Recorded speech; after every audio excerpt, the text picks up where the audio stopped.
नमस्कार, मैं जयभूषण शर्मा।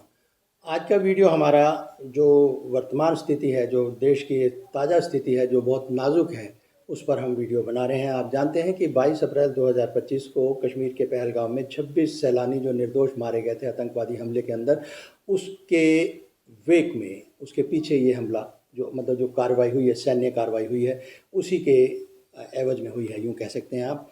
और समझने वाली बात है कि देखिए शासन प्रशासन जो अधिकारी होते हैं, जो शासनिक नेता होते हैं, यूँ कह लीजिए, वो तो अपना एक संदेश या आदेश दिया, संदेश भी देते हैं और आदेश भी देते हैं। और आदेश दिया तो उसका अनुसरण किनको करना पड़ता है? वो सैन्य बलों को, जब युद्ध की स्थिति विशेषकर उसमें, क्योंकि देश की जो सुरक्षा का जिम्मा है वो सैन्य बलों पर होता है, हमारी जो सेनाएं हैं।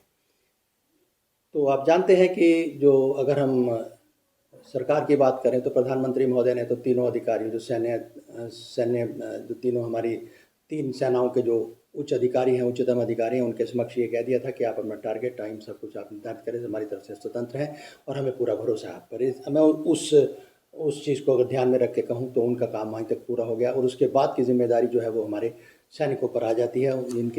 जिनके शौर्य पर, जिनके हौसले पर और जिनकी सूझबूझ पर पूरे देश को भरोसा है, तो उसी का ये एक आप ये देखिए कि 7 मई की मध्य रात्रि जो 9 जगह पर जो इन्हीं लोगों की सूझबूझ और इनके शौर्य पर, इनके हौसले पर हमें पूरा भरोसा है। और आपने ये देखा कि पाकिस्तान के अंदर और पीओके के जो क्षेत्र में जितने भी 9 ठिकाने थे जो आतंकवादियों पे, उनको किस तरह से एक-एक को चुन कर आप ये देखिए कि बड़े पिन पॉइंट एक्यूरेसी के साथ मिसाइल और दूसरे वेपन के साथ हमारे सैन्य संयुक्त रूप से जो है हमला हुआ है। उसमें नौसेना भी है और आर्मी भी है और आपके एयरफोर्स भी है। तो ये बड़े सटीक हमले हुए और इसमें वो उनके जो 9 ठिकाने वो नस्त नाबूद हो गए। अब उसमें चाहे वो जैश ए मोहम्मद उनके हों या ये जो बालकोट में हुआ, मुरीद के में भी हुआ, भावलपुर में भी हुआ। ये भावलपुर जो है ये इंटरनेशनल बाउंड्री के है, नज़दीक है, लश्कर ए तौयबा।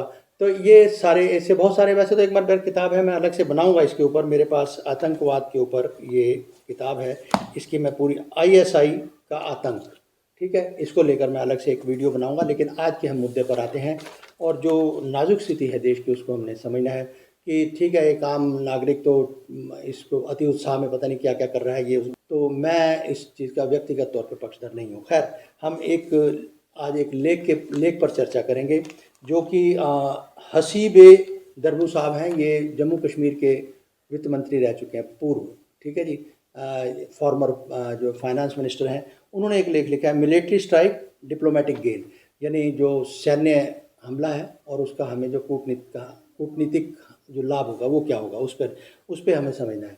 क्योंकि वर्तमान स्थिति को आप जानते हैं कि किस तरह से जो कुछ भी हुआ, अब उसका रिटेलिएट जिस तरह से हो रहा है वो भी बड़ा एक नाजुक पहलू है। क्योंकि अब ये कह दें कि कितना भी कमज़ोर, मैं पहले भी कह चुका हूँ कि कितना भी कमज़ोर दुश्मन क्यों ना हो, उससे इस तरह से हम नहीं लड़ सकते कि चलो इसको देख लेंगे, तोड़ देंगे, मार देंगे, ऐसा नहीं होता।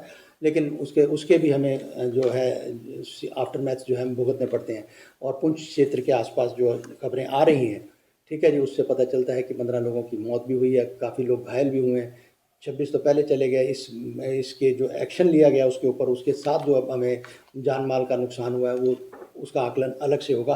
खैर, हम अपने जिस लिए हम वीडियो बना रहे हैं उसको समझते हैं। डब्रू साहब कहते हैं कि इसको हमने समझना होगा। जो इसमें ये फर्स्ट टाइम वो आगे लिखते हैं, for the first time A clear distinction is being made between Kashmir issue and terrorism, this will have for reaching implication. ये वो कह रहे हैं कि ये पहली बार ऐसा हुआ है कि आतंकवाद और कश्मीर के इशू को मिलाया नहीं गया, अलग अलग कर दिया गया है।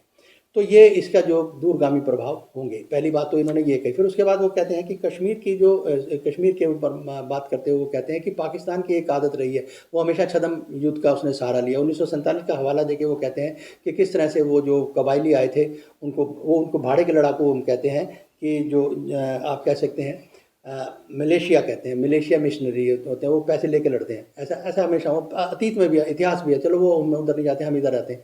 तो 1947 के बाद उसी दौर में ये जो हमारा पीओके है उनके हाथ लग गया था। क्योंकि जो राजा हरि सिंह जी इन्होंने लेटर ऑफ एक्सेशन देने में काफ़ी सोच और देर लगा दी और उसका जो खमियाजा हमें आज भी भुगतना पड़ रहा है। खैर, वो तो एक चलो अतीत की बात है, जो गया सो गया।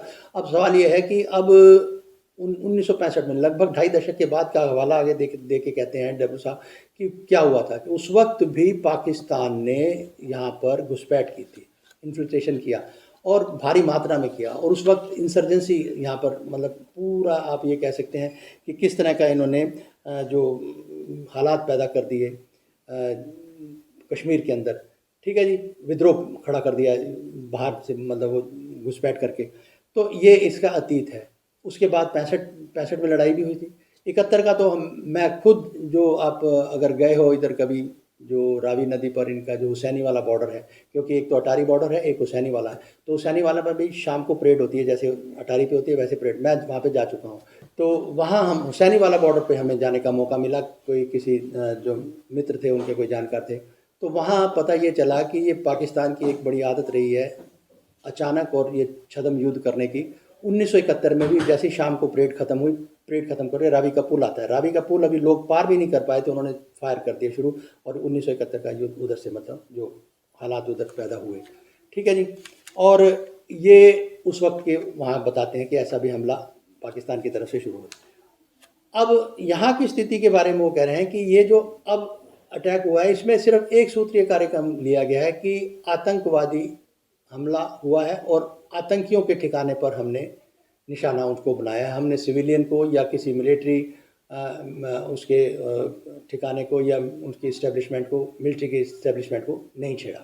तो ये इस पूरे तर्क के साथ भारतीय फौज आगे बढ़ी और उन्होंने 9 ठिकानों को निशाना बनाया। एक बात, अब आगे जो बात समझने की है वो ये कहते हैं कि एक तो जैसे 370 हटी और उसमें पीओ के जो क्षेत्र था वही विवादित रह जाता है, बाकी जो है वो यहाँ पर तो कुल मिला के राष्ट्रपति शासन कह लो या केंद्र सरकार का कह लो, तो वो शासन था, तो ये तो विवादित क्षेत्र रहा ही नहीं, क्योंकि भारत का है।